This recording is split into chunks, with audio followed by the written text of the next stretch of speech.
Hola y bienvenidos a su curso de sistemas operativos. El día de hoy veríamos la parte 2 de introducción a Linux. Con este video estaríamos cerrando esta serie. Muy bien, el día de hoy vamos a ver básicamente temas de configuración del sistema. Para esto nosotros ya tenemos nuestra máquina con las Guest Additions de VirtualBox y podemos interactuar de una manera un poquillo más sencilla. Muy bien. Número uno, algo que nosotros tenemos que tener en cuenta cuando trabajamos con Linux es el ubicar dónde se encuentran nuestros archivos importantes. Cabe resaltar que yo en este momento estoy en una terminal con root. El primer fragmento de archivos de configuración importante son los que configuran la red de nuestro Linux. Para eso, ya sabemos que el directorio etc guarda nuestros archivos de configuración.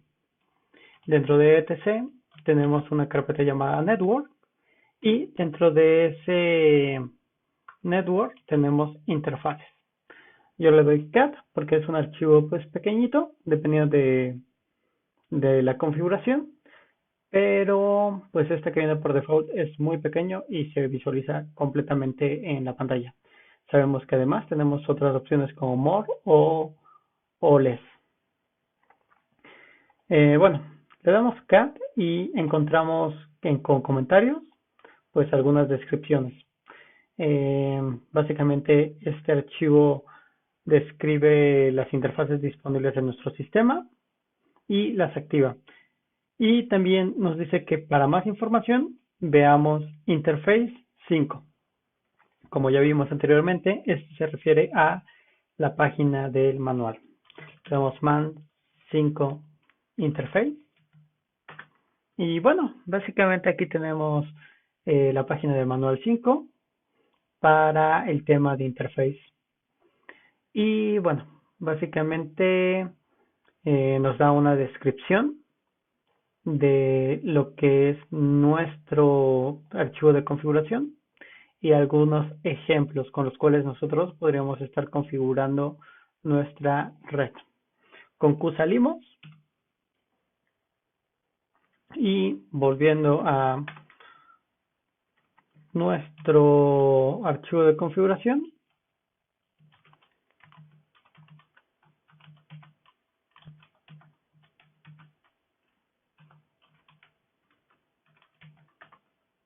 básicamente aquí podemos ver algunas de la configuración actual bajo la cual lo tenemos. Esta es la configuración default. Si queremos configurarlo un poco más a detalle, por ejemplo, asignar IPs estáticas o algo por el estilo, tendríamos que editar esto mediante un editor.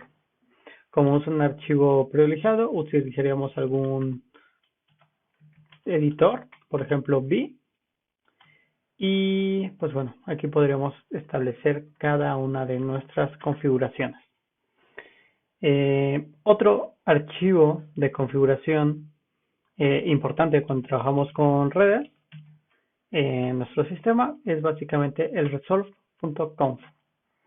El archivo resolve.conf básicamente se encarga de decir de dónde va a estar jalando nuestra información.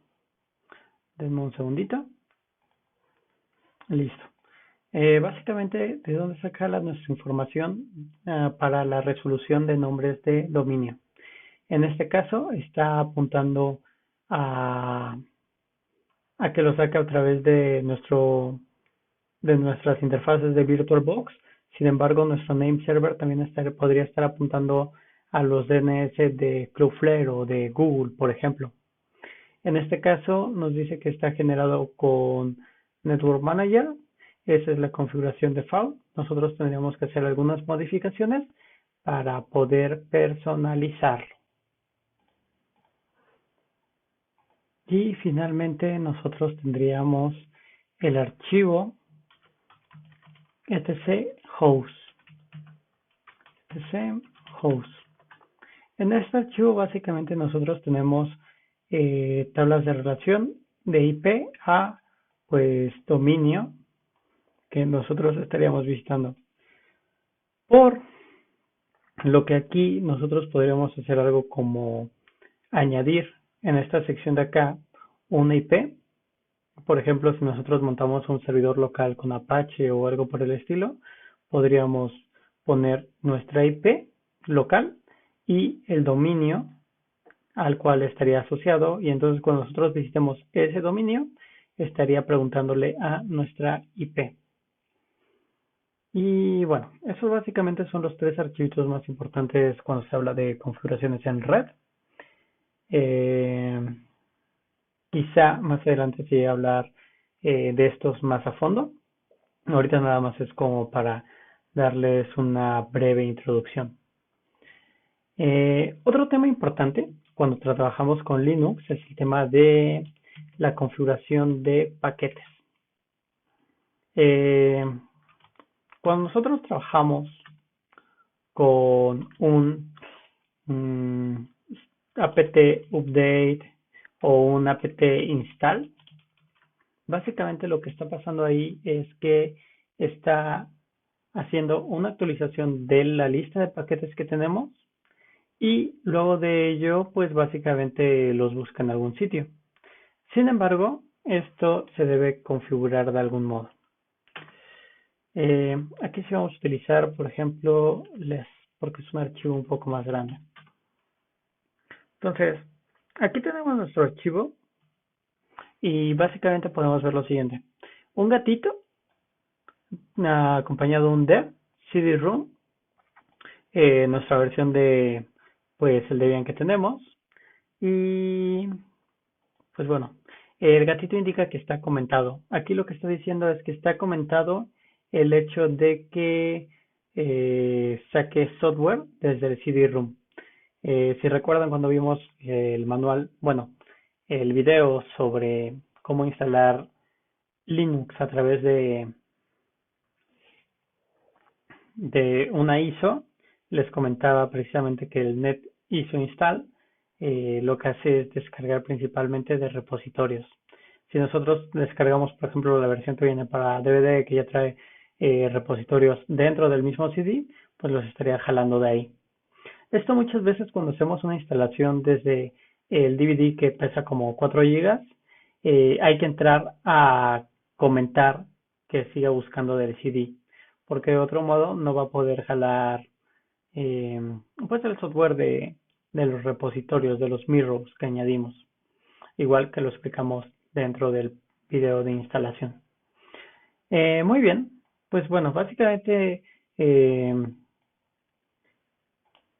se componen de estos dos. Uno es dev, que podrían ser básicamente los binarios, y otro el código fuente. Después de eso pasaría por un proceso de compilación.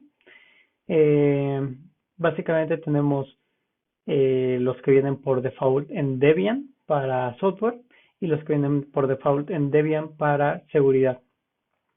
Adicional a eso, nosotros podríamos añadir otros, por ejemplo, algunos que son para software no comercial o no completamente de software libre, que incluya cosas privativas. Y bueno, básicamente este es uno de los archivos importantes cuando se trabaja con Linux para el tema de actualización. Cuando nosotros hacemos un cambio dentro de este archivo, hay que volver a correr el apt update para que haga un refresco de lo que está en ese archivito. Y bueno, con eso nosotros pasamos a qué es lo que hace apt. Si nosotros le ponemos man apt, pues vemos básicamente tanto de la descripción, la sinopsis de uso, descripción más detallada y pues cada una de sus opciones, un poquito más acá. Nosotros básicamente tenemos el apt update, que lo que hace es actualizar la lista de repositorios. En caso de que hayamos añadido, removido uno, lo actualiza. Luego de eso, cuando tenemos actualizaciones pendientes, nosotros estaremos haciendo un apt upgrade, que básicamente estaría actualizando todo lo que pueda actualizar.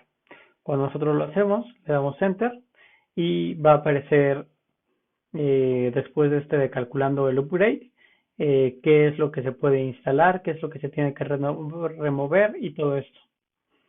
Qué cosas se van a actualizar, qué cosas se van a instalar nuevas y cuántas hay para remover o cuántas no se van a pues actualizar. En este momento corremos la versión más nueva de Debian 11, entonces no hay actualizaciones pendientes.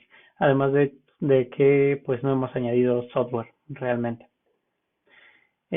Otra de las opciones que nosotros tenemos es la opción de apt clean y apt auto remove. Básicamente la primera lo que hace es eliminar la caché que se encuentra en pues nuestro apt, mientras que apt auto remove estaría buscando en el sistema todas las dependencias del software que hayamos eliminado y que ya no son necesarias para limpiar las dependencias no utilizadas. Y pues bueno, básicamente lo utilizamos cuando desinstalamos algo y queremos pues eliminar todo lo que tenga que ver con ese programa y que ya no está utilizado actualmente. Esto básicamente es un gestor que nos ayuda a instalar software. Sin embargo, nosotros tenemos otro. Uno de los que nosotros tenemos es Aptitude. Por defecto, Aptitude no viene con esa versión de Debian 11. Nosotros para instalarlo estaríamos haciendo lo siguiente. apt install Aptitude. A mí me va a decir que no hay nada más que instalar ni actualizar ni nada de eso porque lo acabo de instalar antes de grabar este video. Pero pues básicamente se ocupa para lo mismo. Una de las diferencias que existe entre lo que vendría siendo apt y aptitude es que aptitude tiene, digamos, un mejor manejo de dependencias. Entonces, cuando apt llega a tener problemitas para instalar, podemos utilizar aptitude y muy probablemente lo estaría instalando sin mayor problema. Cualquiera de los dos va a servir exactamente para lo mismo. Aptitude Update. Estaremos haciendo lo mismo. No hay cosas por instalar. Podríamos hacer un Aptitude install, pues digamos en un Apache 2. Y pues nos estaría listando qué es lo que podríamos estar metiendo. Voy a instalar. Hay que recalcar que ya hemos utilizado el apt para instalar anteriormente. Básicamente son lo mismo. Además de ello, nosotros tenemos otra forma de instalar paquetes de software. Y es a partir de los paquetes .deb, que básicamente, digamos, sería lo equivalente a exe que se utiliza en Windows. Muy bien. Nosotros, por ejemplo, bajamos un paquete. Voy a descargar Visual Studio Code. No recuerdo si este tiene dependencias que no vienen en el mismo paquete, que nos va a dar un error. Para poner un ejemplo de esto. Bueno, básicamente ahora nosotros hemos instalado nuestro Apache. Si nosotros nos vamos a nuestro navegador, ponemos 127.0.0.1, tenemos nuestro Apache.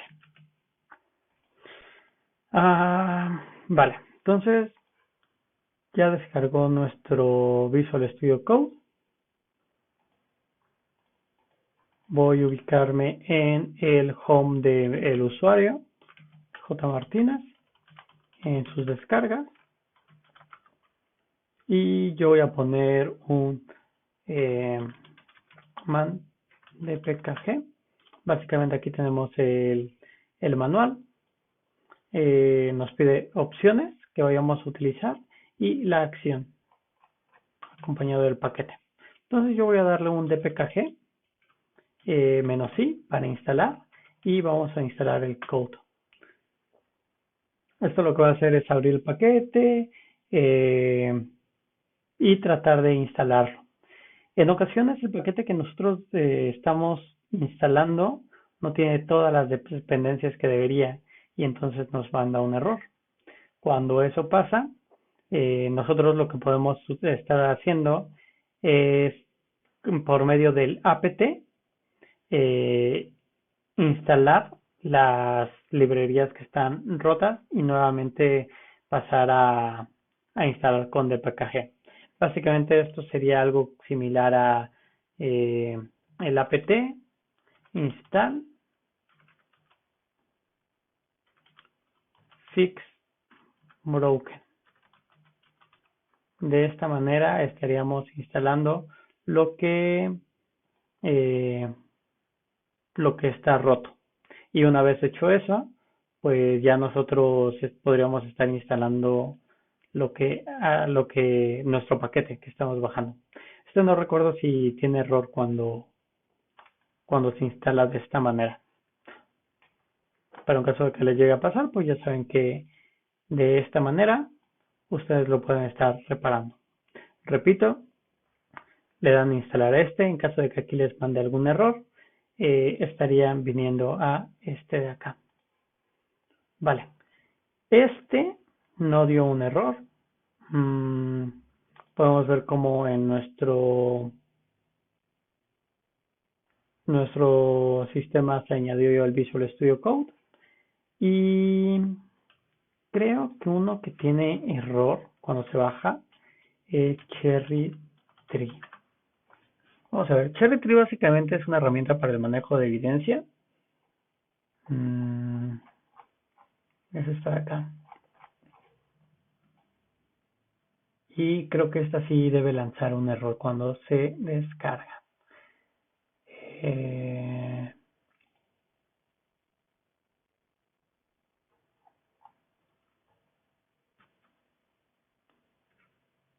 Vamos a ver si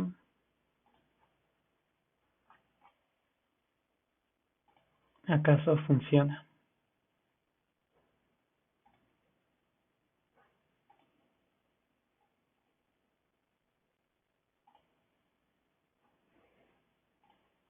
Vamos a salvarlo en descargas. Y vamos a hacer lo mismo, dpkg -i Cherry Tree.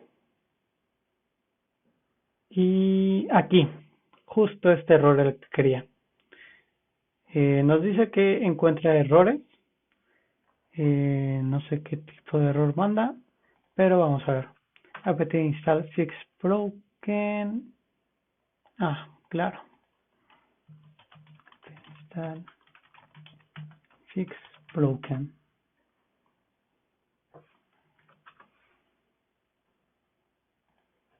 Aquí nos está mandando un error porque no somos usuario root. Ya hizo el fix broken y vamos a proceder a instalarlo. Nos está mandando un error. Denme un segundito. Bueno, particularmente con este paquete de Cherry Tree tiene un problemita. Ya había pasado anteriormente.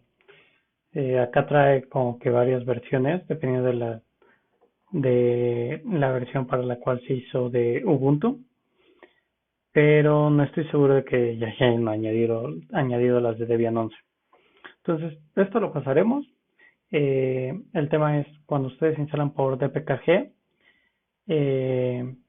esto usualmente les suele ayudar. Esto más bien es como un problema de versión para la cual está siendo diseñada. Y pues bueno, Cherry es un poquito quisquilloso en esos temas. Vale, avanzando con el tema para no quedarnos estancados en esto. Básicamente para la configuración del sistema, nosotros tenemos usuarios y permisos del sistema. Uno de los lugares vitales en el sistema operativo Linux, y para lo cual no se necesita acceso alguno, bueno, privilegio alguno, es el passwd. Passwd. Básicamente aquí se encuentran ordenados nuestro nombre de usuario, la contraseña. Cuando tiene una X significa que está, digamos, cifrada.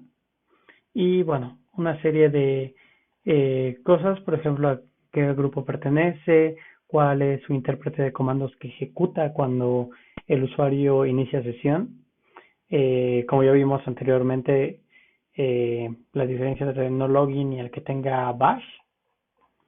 Y bueno, básicamente aquí puedes ver qué usuarios están registrados en el sistema. También nosotros tenemos el cat etc group,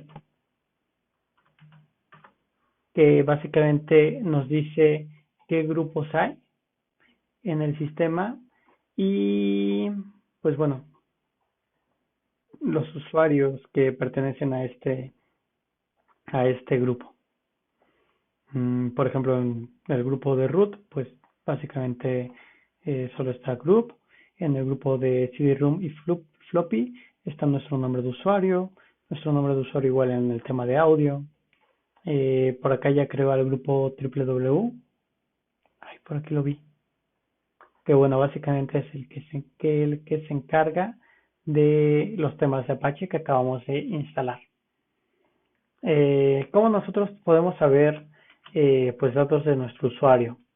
Uno de los comandos es id, donde nos va a dar nuestro UID, nuestro ID de usuario, nuestro ID de grupo, igual el nombre de nuestro usuario, de nuestro grupo, a qué grupos pertenecemos, con el ID, claro.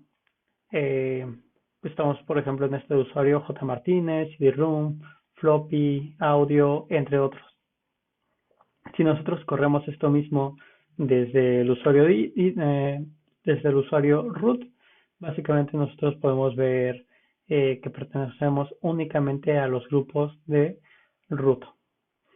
Bueno, ¿cómo podemos saber en terminal quiénes estamos siendo en este momento? Con el comando whoamI. Básicamente estamos aquí en root y acá whoamI, J. Martínez. ¿Y qué más? Bueno, nosotros también podemos ejecutar el comando groups y vamos a tener los grupos a los que pertenecemos, y también por este lado estaríamos haciendo lo mismo. Hay dos comandos interesantes cuando se trata de Linux, y para eso tenemos que hacer un ls-l. Con el ls-l sacamos el list con opciones de formato en lista y tenemos lo siguiente. Voy a crearme un archivo touchprueba.txt y touchscript.sh. Si nosotros volvemos a hacer el ls-l, básicamente podemos ver cómo aquí se encuentran nuestras pruebas, nuestro script, y bueno, básicamente nosotros tenemos por un lado el primer dígito correspondería al tipo de archivo que es, D para directorios, guión para archivos, pues archivos. Luego de eso tendríamos un segmento que nos indicaría los permisos que tenemos para el usuario, lectura, escritura y ejecución. para los miembros del grupo y para todos los demás usuarios. Esto más adelante lo van a ver ustedes, no hay ningún problema. Solamente quiero recalcar estas dos columnas, donde se nos indica el usuario y el grupo al que pertenece. Y de ahí nosotros tenemos dos opciones. Uno que es Chmod, el cual básicamente nos va a permitir cambiar pues esta parte de aquí. Por ejemplo, a nuestro script queremos darle ejecución, entonces le damos un +X a script.sh. Vamos a dar un ls-l y vemos cómo cambia de color, y además de ello pues acá se nos añade la X. Si queremos quitárselo, básicamente le ponemos un -X y vemos que se ha quitado. Lo mismo pasaría con lectura y escritura,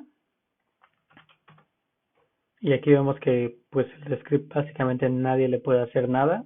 Si nosotros tratamos de ejecutarlo, por ejemplo, ni siquiera nos lo va a permitir. Permiso denegado. Y pues para abrirlo también nos dice permiso denegado. ¿Qué podemos hacer nosotros? Además de eso, además del chmod, que modifica los permisos, tenemos el chown. Este básicamente nos estaría permitiendo cambiarle el usuario, bueno, el dueño. Aquí, si nosotros nos vamos a los documentos de J. Martínez, pues básicamente tenemos el script. Vamos a darle el modo lista y yo le voy a dar, por ejemplo, un chown root, root, para decir que se quede en el usuario root, grupo root, pero el grupo igual lo podríamos dejar como cualquier otro, por ejemplo J. Martínez, pero que el archivo sea de root al archivo script. ¿Qué es lo que va a pasar? Escribí mal. Chown, de owner. ¿Qué es lo que va a pasar? Que cuando nosotros vamos a dar ls-l, vemos como el archivo ahora le pertenece a root y que el grupo sigue siendo de J. Martínez. Si nosotros pusiéramos root, básicamente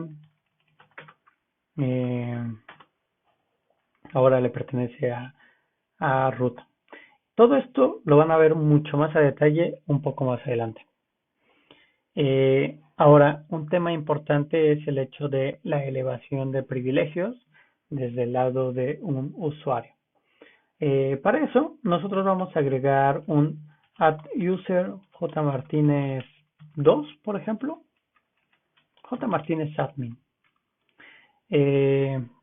@user básicamente nos permite agregar un nuevo usuario. Y a este vamos a darle a darle privilegios de sudo. Muy bien, le damos enter.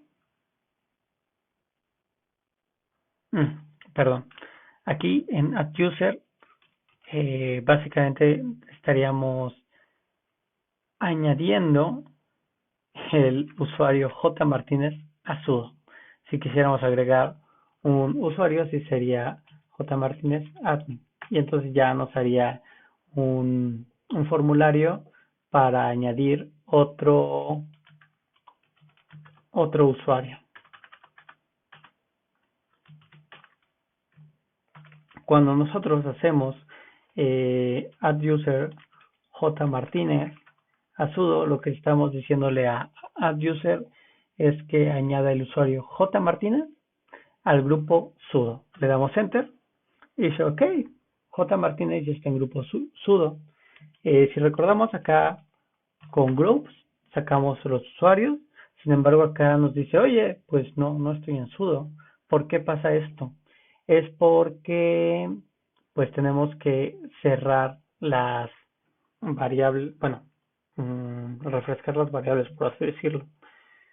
Abro una nueva terminal, vuelvo a escribir groups y no, al parecer tengo que cerrar sesión para que se visualicen los cambios.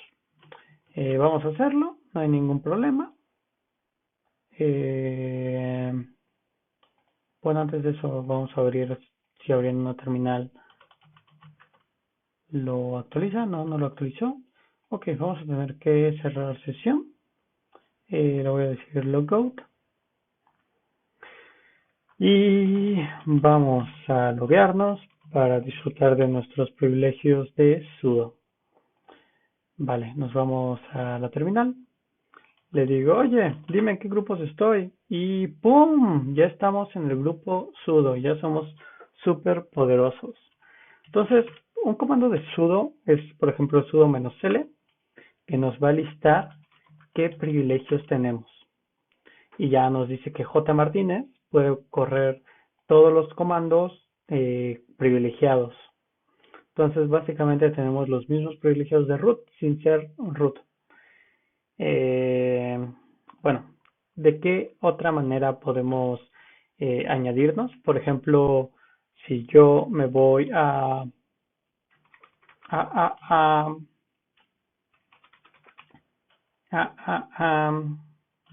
si yo, por ejemplo, en lugar de J. Martínez,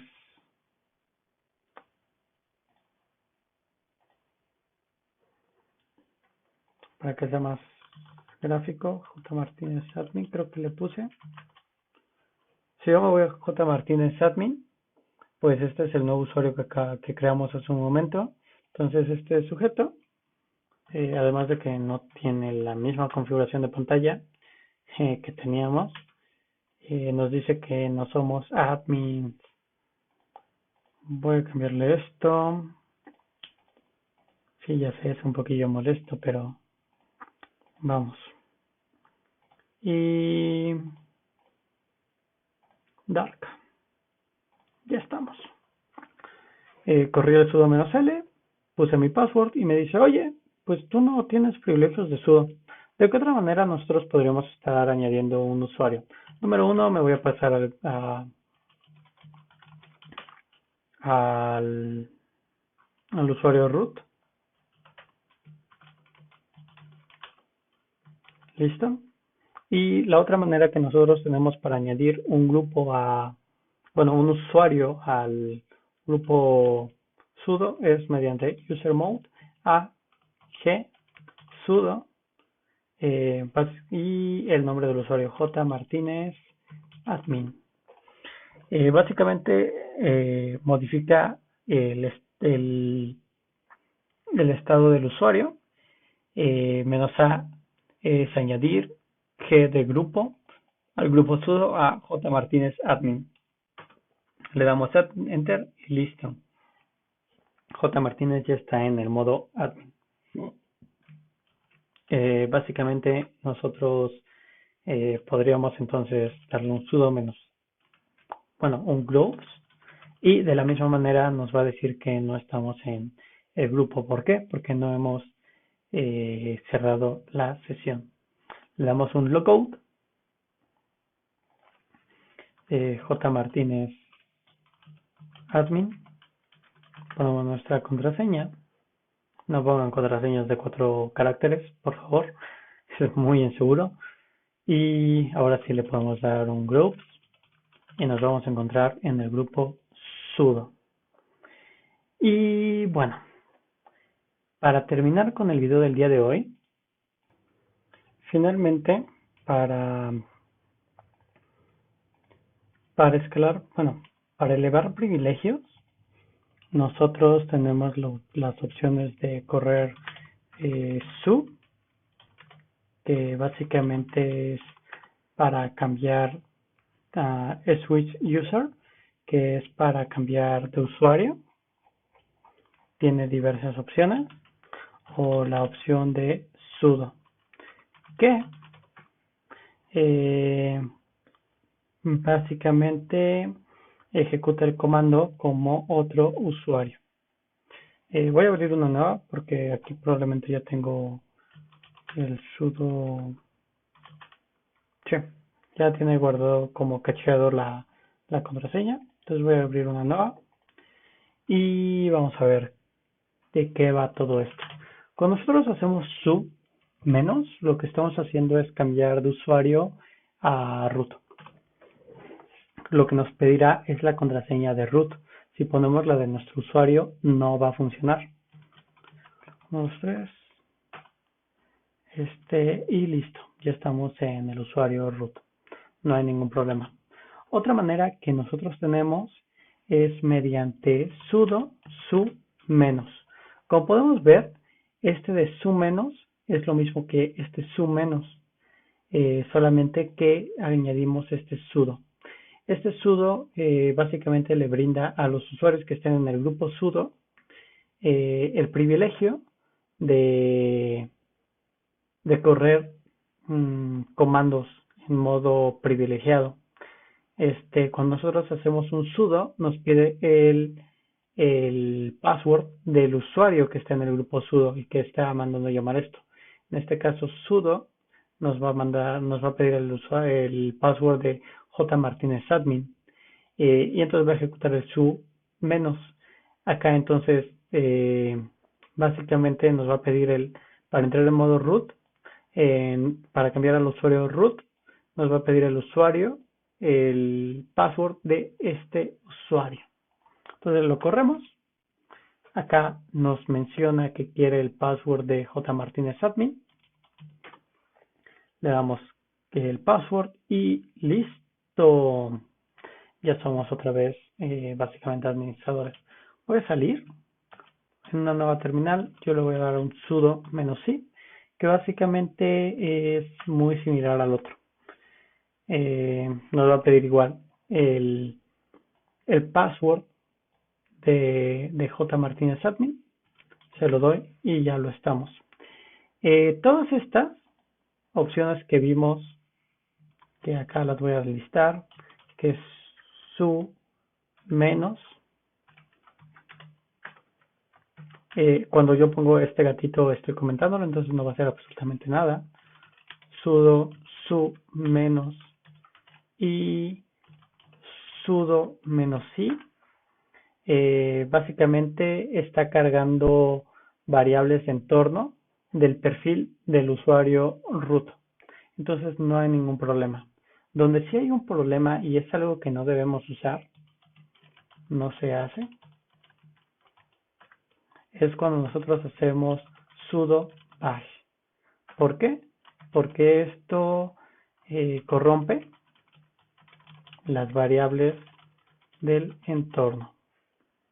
Entonces, estas tres son válidas, las podemos usar para elevar los privilegios, pero esta de aquí queda prohibida porque nos puede corromper, nos corrompe las variables del entorno y eso eventualmente nos trae varios problemas. Y bueno, con esto finalizaríamos la parte de introducción a Linux. Más adelante vamos a ver detalles sobre cosas que aquí solamente se mencionaron muy por encima. Y bueno, eso sería todo.